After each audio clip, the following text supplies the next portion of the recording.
Hello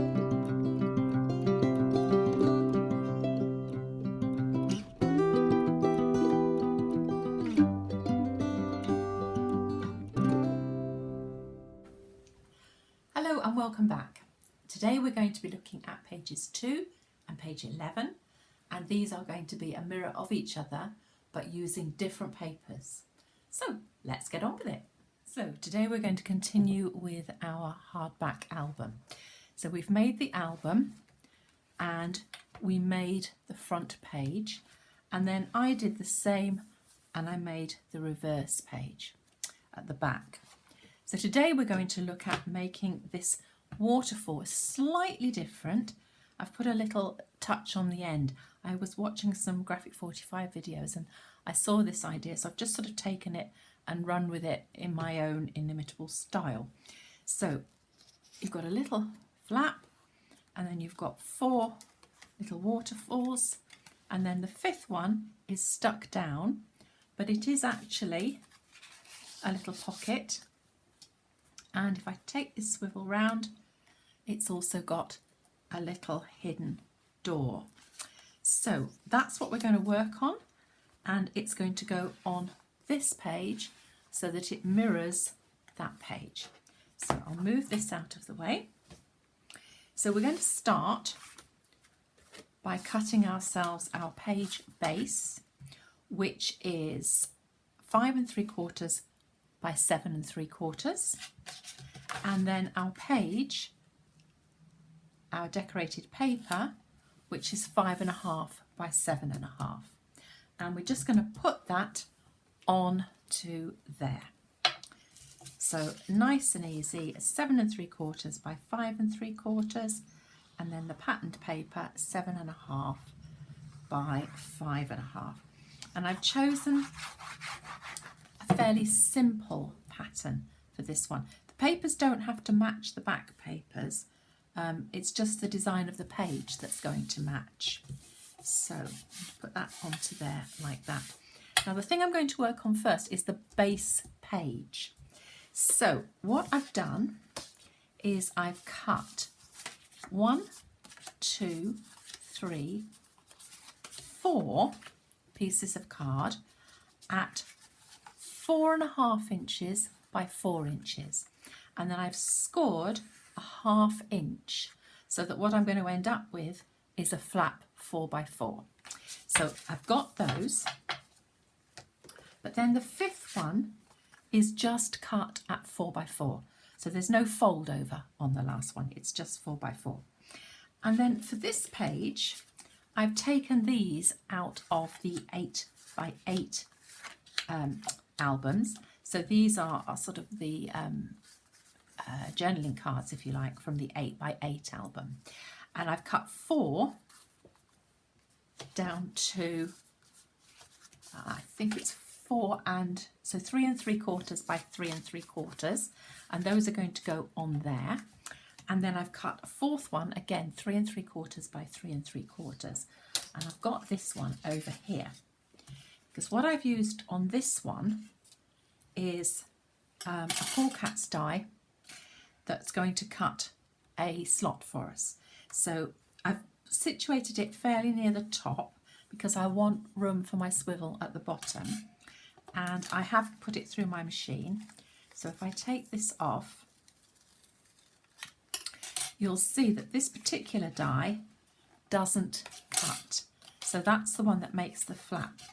And when you look at the dies, you can always tell if it's a cutting edge or not, because all it's got on it is a thin embossing line. You can see the cut lines are raised, whereas the embossing line, it's just a mark in the metal. So you know that's not a cutting edge. The cutting edge is raised. And it has a partner which is slightly smaller, but all 4 sides are cutting sides. So having cut out one of these, I've then cut out one of these that's going to go in here. Now, because these are cats and they're directional, I have to think about this, because I want the other ones to go on the back, because this is just paper at the moment. I want to make that far more solid. So I've used the same 4 cut die and I've cut that out. And then remembering that I want the cats to face that way when I lift it up. So I've got one that goes that way and one that goes that way. So the first thing I'm going to do is stick down this. So I'm going to run glue along the head, the hinge, trying to say edge and hinge at the same time. And I'm going to glue around the edge of that flap and then all the way around. Just go in the middle. And then I'm going to put that onto there. Centre it up like that. I'm just going to pop that onto there and just go round with my all-purpose tool. So I'm then going to fold that back and making sure I've got the right one. I want the one where the cats are facing up in the right direction, and I'm going to stick that inside. I'm just looking at that thinking, no, I'm going to stick with the cats. This is my trouble. I look at the back and I think, oh, I like that too. But no, I'm going to stick with the cats because otherwise it'll all get into a muddle. So I'm going to put the cats inside there like that. And then I'm going to mount this onto this. So this is literally just to give more strength to the flap, because otherwise, if it gets a lot of use, it's going to get very tatty, and we don't want things looking tatty in our album. So that's going to go onto there, and that's an exact fit because they're from the same die. And then a bit of glue on the back of that. Now, if you haven't got the dies, you can still make an opening flap. You just need either a trimmer where you can sort of start at different points, or a sharp knife, craft knife, and you can do the same thing. So I want to hold that down, but I don't want to use magnets, so I'm going to use a swivel die. So here's, I've only got one part of the swivel die. So this has been cut, and again it's a Cool Cats die, and then you've got a little piece that goes in there. So I want to make sure it's the right way up, because when I did the other one I did it the wrong way up. So it's going to swivel with the hole there so that it swivels around there. So the cat needs to be that way up. So I'm just going to stick the cat onto here. Oh, again, I could have a pumpkin. Let's have a look. Which do we prefer? Pumpkin. Do you know what? I'm going to go for the pumpkin this time. So I'm not going to go with the cats, even though that's the side that's nicely embossed. But never mind. And you need to not cover, because these are an oval. It was difficult, I think, to make the layering die. So just so that you're not covering the hole, position that as best you can into place. It could well be that I'm using the wrong die. I've just got so many dies I get confused. So now you want a split pin. Now you can use a metal pin. I'm going to use a Cool Cats brad. So these are a die and you make them up. There are lots of videos, and I think I've done a video making them up before. But this one is ready-made. So it's going to go through like that. So now I need my hole puncher. So I need my hole puncher, and because you've got a nice pattern on this, you can line it up with that centre part of the pattern, and I'm just going to punch myself a little hole. So I've put my brad through the hole in my swivel, and I'm going to put the whole thing through the hole I've just punched. Turn it over, open up your split pins, and then I'm going to put a little bit of glue under there. Just notice that says 8x5, so I'm hoping that wasn't for something. Never mind. I've got so many books on the go, plus preparing all the packs for the memory book course. It's all got a bit chaotic. Okay, so that's going to go onto there. So you've completed your little swivel, and that's going to swivel up nicely and hold that in place. So now we can start constructing our flaps. So let's put the top on the glue, otherwise in a minute it won't work. So I'm going to fold along the score line, and I'm going to, there it is, make sure that these are well burnished. And then onto each one, I'm going to stick one of these. So I'm going to go round.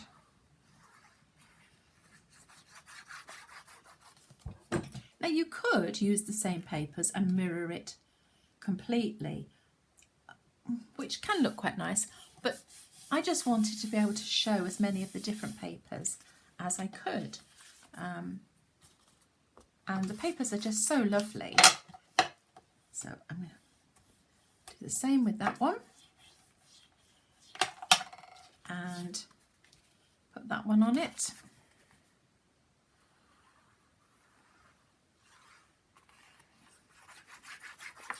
So that one goes on there.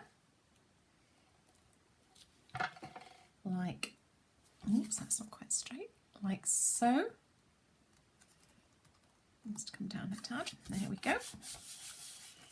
And then next one. So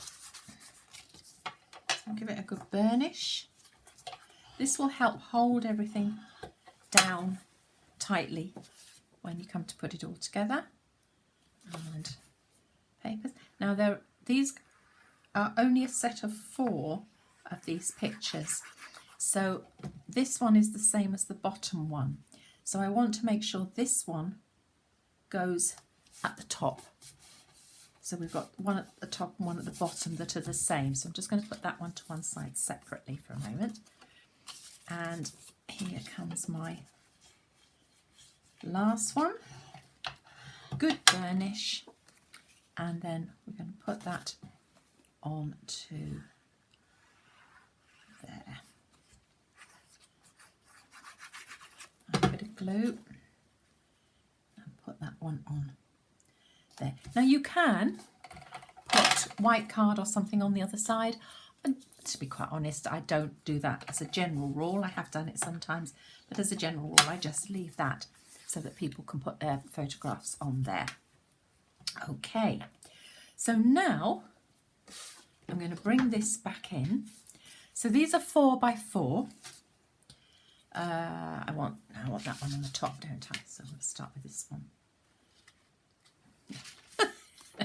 Come on, think. That's the one I want on the top. Yes, that's the one I want on the top. So these are 4x4. So I'm just going to mark them. Tiny little mark. Pencil that works in here somewhere. I've got so many pencils and none of them actually work. Okay, I think that's probably the best one. I'm just going to mark the halfway point with just a little tiny mark that I can rub off later. I'm then going to get my centering tools, and this is 5 3/4. So I'm going to find my 5 3/4. That's my 5 3/4, and sometimes I think it's easier to take it off. I think this one's one of those times when it's going to be easier to take it off. So I'm going to take that off there for a moment. So 5 3/4. So I'm going to mark, and I'm going to put the first one about here. So see where you want to put it. You can then line it up so that you know it's absolutely straight, and you're going to put a little mark at that halfway point. So then if you put your glue on here, line up your halfway mark with your halfway mark. You can cover that mark, and then before you stick it down firmly,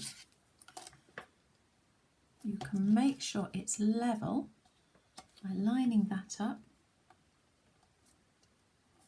and then you know that it's level at the top there as well. Okay, so I'm just looking at that thinking, is it absolutely level? I think it is. I think my eyes, because of the stripes. No, it isn't. I can see it's not quite running down the one stripe. So I'm just going to move it a fraction so that I can see it's running directly down that one stripe. And when you're happy, give it a good burnish. Okay, so having done that one, the others can all then line up to that one. So this is going to be your next one. I'm just looking, no, I think I'm going to put that one. So we've got a sort of dark colour. So now let's have a sort of slightly lighter colour. For me, this is some of the best parts about making things, is when you're looking at the colours and you're deciding which. So I'm just leaving the tiniest sort of hair's breadth gap between that one and the one above. It just means you're never going to impact on the hinge, and it also gives it a better flow up. And then you can see that those two are absolutely lined up. So now I'm going to go for a darker one again. So I'm going to put some glue onto here, and then that is going to line up again. It's quite useful having this stripy paper. Wasn't what was in my head when I thought about it, but now I'm using it. I'm liking the stripy paper idea because it helps you line up. Okay, so that's the third one. And then the fourth one, and again we've gone for a lighter colour on this one. So that's going to go in there, like so. Just again, hair's breadth. And then that goes on like that. Now, there's one more thing I want to do on this before I put this on. So I'm just going to move these out the way for a minute. And I'm going to bring in my pocket punch because I want a little curved there. So let me turn it around, line it up so that I know it's in the middle. Line it up. And I've got a little cutaway there. And then with this one, what I'm going to do is it's going to fit over the top of that. And leaving this edge, I'm going to put glue round there, round there, round there,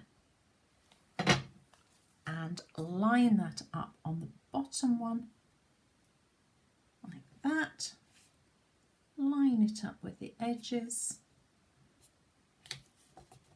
and that's going to go down like that. So you've got a little pocket in there. Just put all that together. Okay, so it's going to stick up. So we need something to hold it down. Now, I know people who put magnets underneath each one, but I think that can get quite complicated. I like simplicity. So these are just scraps. I couldn't tell you exactly what size they are. I think this is about 1 inch, so this will be about 1 inch and a couple of eighths. and it doesn't even have to go right to the top. So I'm just using up some of my scraps here, and I'm just, no, stick with what your original plan was. I was looking at that side and thinking, shall I use that? But I'm going to stick with the stripes. So I'm going to put that onto there like that, and I'm going to position that where I want it. Now again, I could line that up centrally, but for this I'm just going to eyeball it, and I'm happy with that. And again, I could score it, but I'm just going to fold it. So I'm going to fold it, and then I'm just going to burnish it well on that fold. Okay, so that's going to hook over the end of that. So again, I just want to make sure, whoops, that I am as about halfway as I can be. And then I'm just going to pop a little bit of glue onto the back of that, like that. And I'm going to put a little bit of tape over the top as well, because I don't want this coming loose. So tape over the top,